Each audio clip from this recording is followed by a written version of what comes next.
Edgar Onezou, on profite de votre présence pour s'intéresser un petit peu plus largement à la fonction de guide. Comment devient-on guide? Déjà, je pense qu'il suffit d'être athlète, déjà pour commencer. Et un bon athlète, à minima, on va dire, ça, c'est un prérequis, hein, c'est qu'il faut un minimum de niveau. Et ensuite, ce sont en fait des projets ou des concours de circonstances, hein. C'est-à-dire que, ben voilà, moi, j'étais un athlète qui avait des objectifs grandissants au fur et à mesure de mes compétitions individuelles à moi.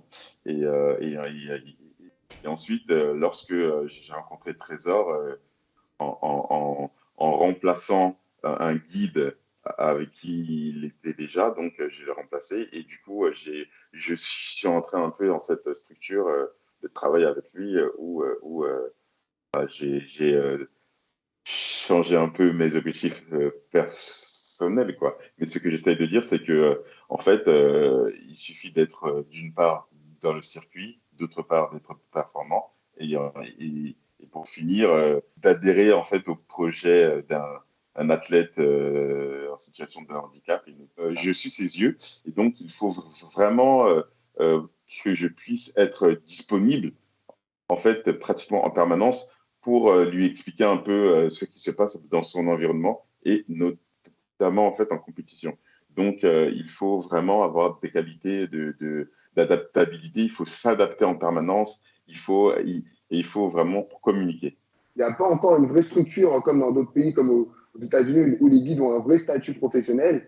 Aujourd'hui, en France, on est en train de construire quelque chose, en train de monter quelque chose, mais ce n'est pas encore ça. Messieurs, qu'on comprenne bien, que les téléspectateurs comprennent bien, quand vous courez ensemble, qu'est-ce qui vous relie? On est relié par une corde notamment, et en fait on est relié par la main notamment.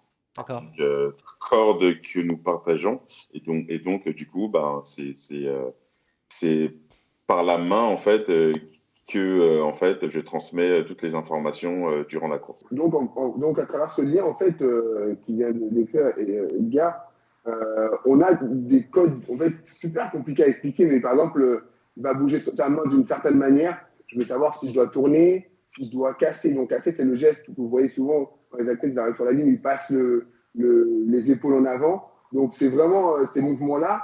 Et après, donc, avec son bras, j'arrive à savoir si je dois accélérer, si je dois ralentir parce qu'on est en série et qu'on est devant et que je dois garder l'énergie pour la demi-finale. Donc, c'est vraiment beaucoup de codes comme ça, en fait. Tout est transmis grâce à ce lien, grâce au mouvement de poignet, grâce au bras Ma question est, de Dia. ma question est peut-être naïve, mais pourquoi est-ce que, tout simplement, il ne vous le dit pas par oral? Déjà, il y a l'essoufflement, je pense, enfin l'essoufflement. Enfin, sur une course courte, on est limite en apnée. Sur la majorité de la course, enfin sur 80% de la course, on est en apnée. Donc, voilà. Et ensuite, vraiment, on n'a pas le temps de verbaliser une information. Donc, du coup, en fait, tout passe par les attitudes que moi, je vais avoir durant la course et sa capacité à lui aussi de les interpréter. Bon, finalement, on a des codes, etc., qu'on a mis en place, mais c'est ça, quoi. Donc, on n'a pas le temps réellement de verbaliser, donc de dire une information. Edgar, pendant la course, est-ce que vous avez le droit de courir plus vite que lui et de limite de le tirer un peu en disant vas-y bouge, avance, voilà. Non, Voilà. j'aimerais vraiment comprendre. Alors, tout dépend de la course. Sur un 100 mètres, je suis forcément devant mon athlète dans la mesure où c'est moi qui suis le guide. Quand il court, il doit être devant pour pouvoir anticiper mes appuis et aussi, on va dire, pour me permettre de pouvoir être le plus facile à la façon de courir et donc de passer plus facilement sur mes appuis. Et donc, finalement, oui, il a, on va dire, un demi-appui d'avance sur moi. Mais il faut qu'à travers ce demi-appui en avance sur moi, on doit continuer à garder cette coordination. Et il faut aussi, parce qu'il y a un règlement quand même, que le guide n'influence pas totalement la manière de courir de son athlète. C'est-à-dire qu'il ne faut pas que je sois en sur-régime. Il ne faut pas en fait qu'on puisse voir que je suis tracté par mon guide. Il faut qu'on voit que je cours avec mon guide et que mon guide me permet d'aller vite parce que j'ai un guide qui est rapide, ça il faut pas se mentir, hein. Le guide il permet à l'athlète d'aller vite parce que le guide lui-même est rapide, Ouais. mais il ne faut pas qu'en fait que ça déforme ma façon de courir mais que ça me mette en sur-régime, parce que sinon là, on est disqualifié. Le temps file, justement, j'aimerais revenir sur ces règles qui sont peut-être difficiles à respecter. Pas le droit de casser à l'arrivée.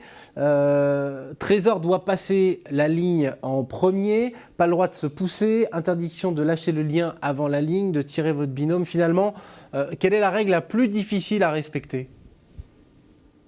La règle la plus difficile, qui pour moi n'a pas de sens, c'est pour ça qu'elle est difficile à respecter, c'est que le guide ne peut pas lâcher son athlète avant de passer la ligne d'arrivée. Pourquoi? C'est vrai que c'est une règle qui est complexe parce que ça améliore pas forcément la performance de l'athlète, dans le sens où c'est pas un avantage direct sur la performance.